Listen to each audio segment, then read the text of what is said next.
This is the simplest and most brutal way to storm a city. As he climbed to a certain height, the crossbowmen quickly shot their bolts.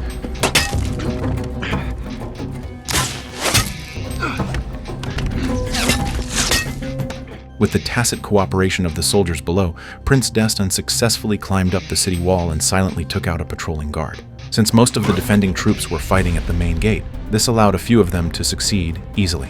Dastan took the opportunity to drop a rope, and after everyone climbed up the city wall, they launched a surprise attack on the Holy City. As long as they could open the two side gates, the Persian army would quickly rush to the sides and straight into the Holy City. So the top priority was to deal with the guards at the inner gate. The guards heard the alarm horn and quickly rushed over, and both sides immediately engaged in close combat.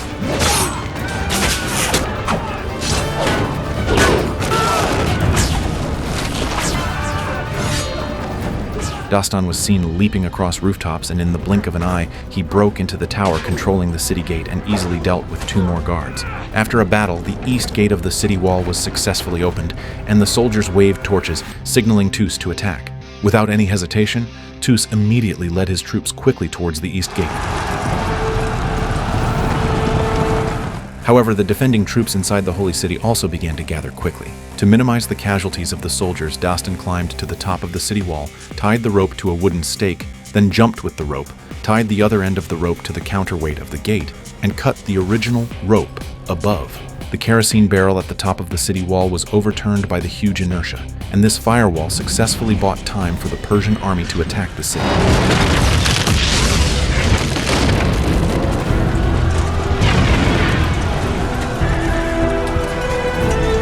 Knowing that the city gate had been breached, Tamina of the Holy City immediately had her confidant take the sacred object away. However, as soon as they left, they were blocked by Dastan at the door. The two immediately started fighting without any words, and after a fight, Dastan, with his agile skills, slightly prevailed and took the dagger as a trophy.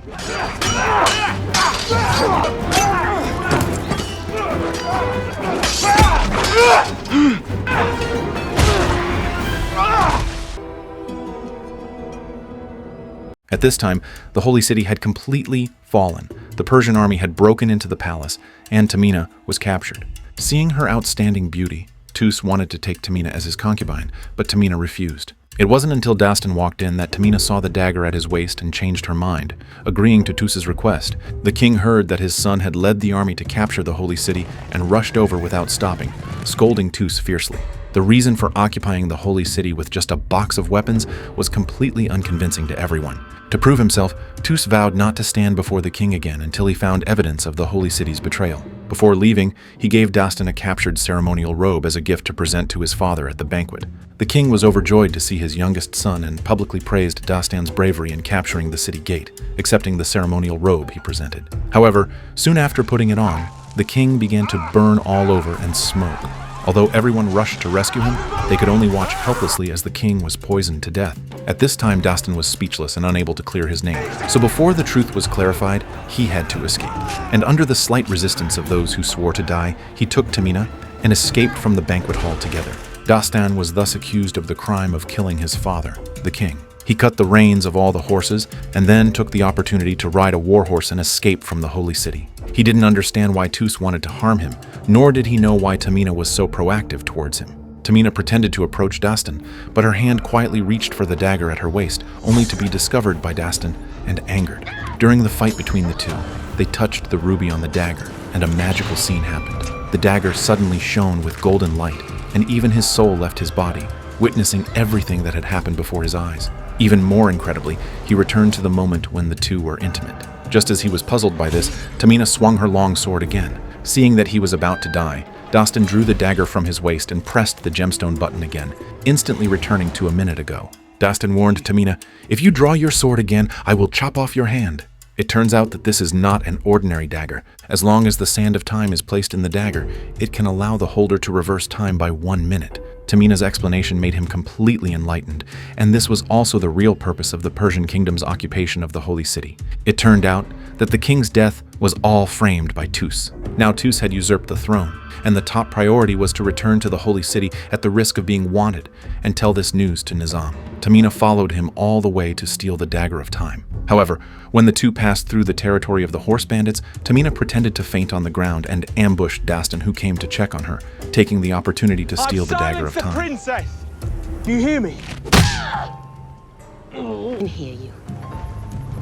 When Dastan woke up, he was already surrounded by the horse bandits. The leader's goal was simple: to rob money. Dastan had to make a deal with him, which was to sell the escaped Tamina to them. With the advantage of numbers and familiarity with the terrain, Tamina was quickly captured and made a slave.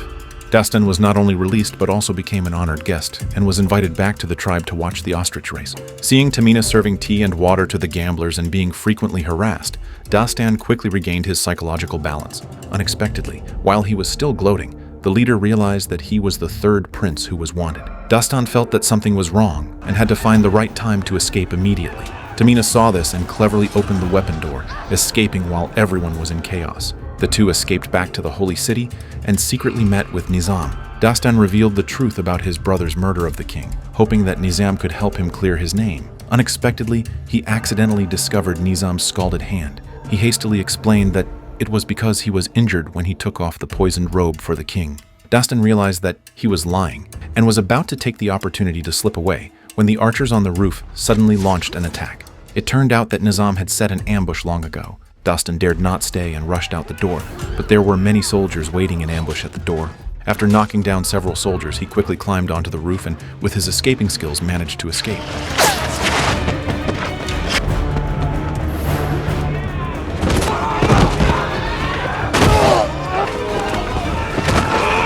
What you gonna do now?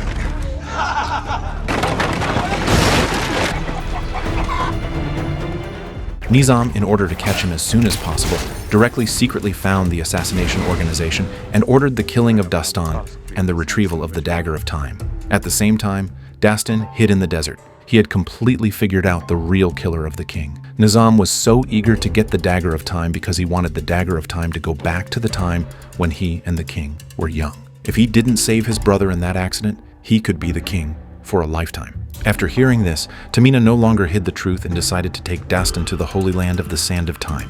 Unexpectedly, the two encountered the horse bandits again on the way. This time, the leader wanted to take Dastan to exchange for the reward. Due to exhaustion during the day, danger came when resting at night.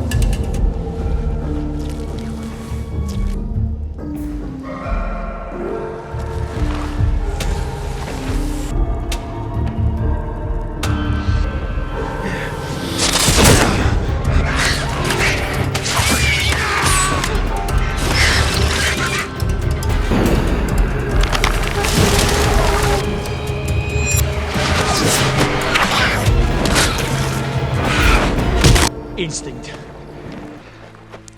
Dastan, who was framed, could only seek the truth while escaping. Unexpectedly, as soon as they arrived at the temple, Garcev led a cavalry team and rushed over. He wanted to take Dastan back for trial. At this moment, the screams of soldiers came from outside. Garcev had just run out to check when he was shot by flying arrows. After the person in the dark appeared, it was known that they were assassins sent by Nizam.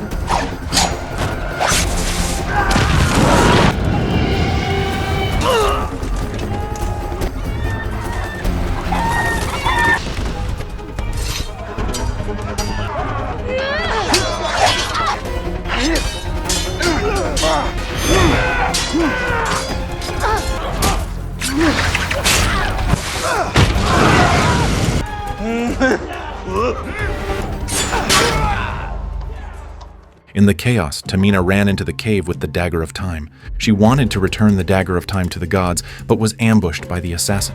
Dastan, who was about to rescue her, was caught by the assassin. The two fought from inside the cave to outside, but neither could find the other's weakness.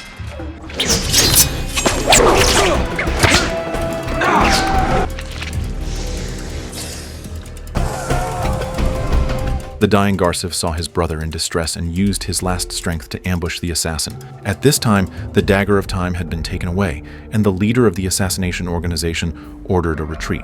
Nizam finally got the Dagger of Time as he wished, and had already sent someone to open the first passage. Finding the hourglass was only a matter of time. At this time, the Dagger of Time had been placed on the top of the temple tower, guarded by the assassination organization, and ordinary people could not approach it. At this time, Dastan and Seso and others had also arrived at the holy city. They divided into 3 groups, with Seso going to the top of the tower to seize the Dagger of Time. As soon as he pushed open the door, he was almost hit by flying weapons. Seso was indeed an outstanding Seso, so he decided to have a contest with the other party. However, the other party had the advantage in attack speed, and it was impossible for him to leave.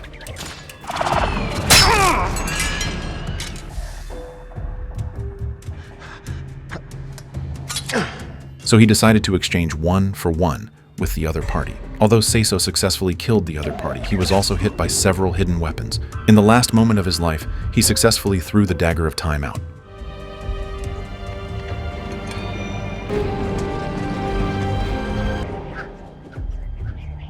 After Dastan got the Dagger of Time, he decided to tell his brother in the palace the truth about the assassination of the king. Nizam saw that the Dagger of Time had been stolen and flew into a rage, ordering a citywide pursuit. At this time, Dastan had already sneaked into the palace and told his brother about Nizam's conspiracy, but his brother did not believe him. To prove that he was not lying, Dastan ended his own life with the Dagger of Time. Nizam arrived at this time, and Tus, half believing and half doubting, pressed the red gemstone and witnessed everything that had just happened with his own eyes. He finally believed what Dastan had said, but now it was too late. Nizam raised his hand and cut Tus's neck, then took the Dagger of Time and left. What a glorious mess we are. Yes! Dastan, with Tamina's assistance, successfully diverted the assassin's attention. In order to stop Nizam's conspiracy, Tamina took Dastan to the secret passage of the temple. This path was only known to the guardians of all generations. Unexpectedly, the falling stones from above triggered the mechanism, and Dastan kept sliding down with the quicksand.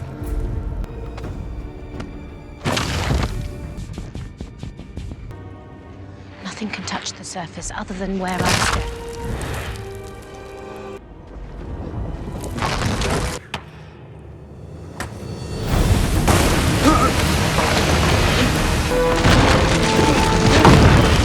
He turned his body in the air and luckily landed in front of the stone door opposite.